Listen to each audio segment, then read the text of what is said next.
ეხლა ცოტა იუდაიზმის მსოფლმხედველობას რო შევეხოთ, აი რას ეფუძნებოდა ისინი და ზოგადად ყველა რელიგია როგორ ეფუძნება თავის მსოფლმხედველობას, როგორ ასე ვთქვათ, აყალიბებს, ხო?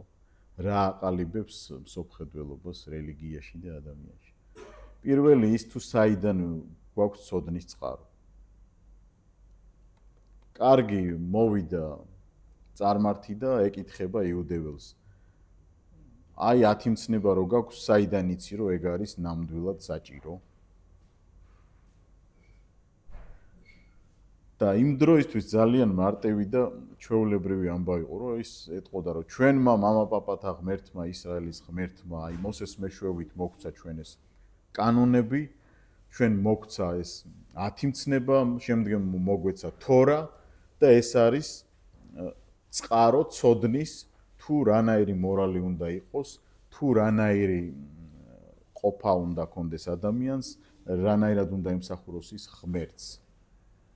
რა არის რეალობა? ისევ წყაროს მიმართავენ, რომ რეალობა არის ის, რომ არსებობს ერთი უზენაესი ღმერთი, ამ შემთხვევაში იუდაიზმზე ვლაპარაკობთ, რა თქმა უნდა. არსებობს მისი ცნებები და ყველანაირი რეალობა არსებობს მატერიალურ სამყაროში და არსებობს ასევე სულიერი რეალობა. იმიტომ რომ ღმერთი უხილავია, ღმერთი მიუწვდომელია, მაგრამ თვითონ აღთქმების ღმერთია, რომ ვილაპარაკეთ ჩვენ ახლა აღთქმებზე, ხო?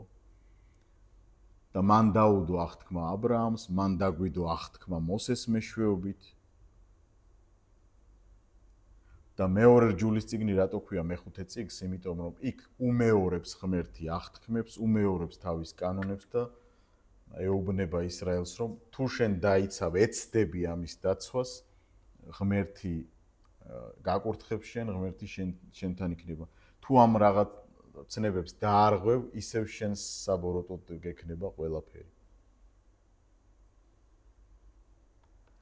რეალობის აღქმაც გამომდინარეობდა თვითონ ღვთის გამოცხადებისგან და თორისგან ებრაელებისთვის. რა არის ეთიკური ან მორალური? ისევ თორა, ისევ 10 მცნება, ნახეთ, საღვთო გამოცხადებას ეფუძნება მათი ზნეობა და არა კულტურულ და გარემოებრივ ასპექტებს.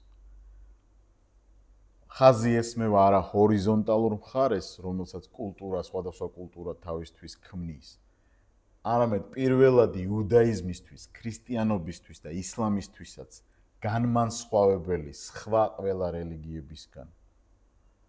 მთავარი ასპექტი მათთვის არის საღვთო გამოცხადება, ვერტიკალური მხარე და არა ჰორიზონტალური კულტურული ასპექტი, რომელიც მერე ყალიბდება სხვადასხვა კულტურა ამაზე დაყრდნობით.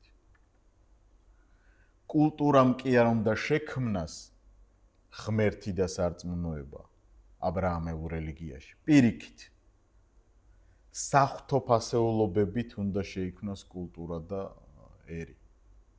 ეს მსოფლმხედველობა არის მთავარი პულსაცია იუდაიზმის, ქრისტიანობისა და ისლამის. ესთეტიკა რა არის სილამაზე?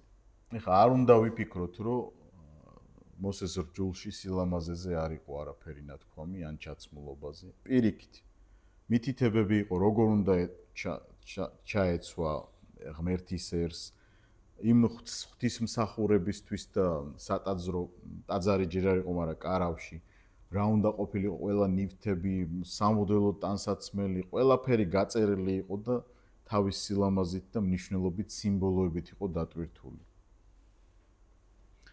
ამიტომ ესთეტიკურ მხარესაც ძალიან დიდი ყურადღება ეთმობოდა იუდაიზმში ამ კუთხით სილამაზეს, ესთეტიკას. რამდენად ლოგიკურია ეს ყველაფერი? აბრაამეული რელიგიებისთვის და იუდაიზმისთვის კონკრეტულად რაზეც ჩვენ ახლა ვსაუბრობთ, თავარი ლოგიკა გამომდინარეობს ისევ ვამბობ ვერტიკალიდან და არა ჰორიზონტალიდან. ეს არ ნიშნავს, რომ მოსეს ხუთწიგნეულში ყველაფერი უნიკალური რამ ეწერა. არა. იყო უკვე ყველა ერში არსებობს სიმართლის მარცვალი აბრაამეული რელიგიის შეხედულებით, მაგრამ მრავალღმერთიანობის კონტექსტში ის დამახინჯებულია. ბევრი იურიდიული კანონი, რომელიც 10 მცნებიდან გამომდინარეობდა თანხმობაში იყო, ჩვეულებრივ შეიძლება აეღო მოსეს უკვე არსებული. მაგრამ საერთო ჯამში ეს ღვთის მითითებით ხდება და ამიტომ ვერტიკალზე კეთდება აქცენტი. და ყველანაირი ლოგიკა, ყველანაირი მსჯელობა, ყველანაირი სარწმუნოებრივი ესთეტიკა, ეთიკა და ყველაფერი უნდა ეფუძნებოდეს თორას იუდაიზმში. უნდა ეფუძნებოდეს საღვთო გამოცხადებას, უნდა ეფუძნებოდეს აღთქმების ღმერთის აღთქმას და არა ადამიანურ ღირებულებებს პირველ რიგში.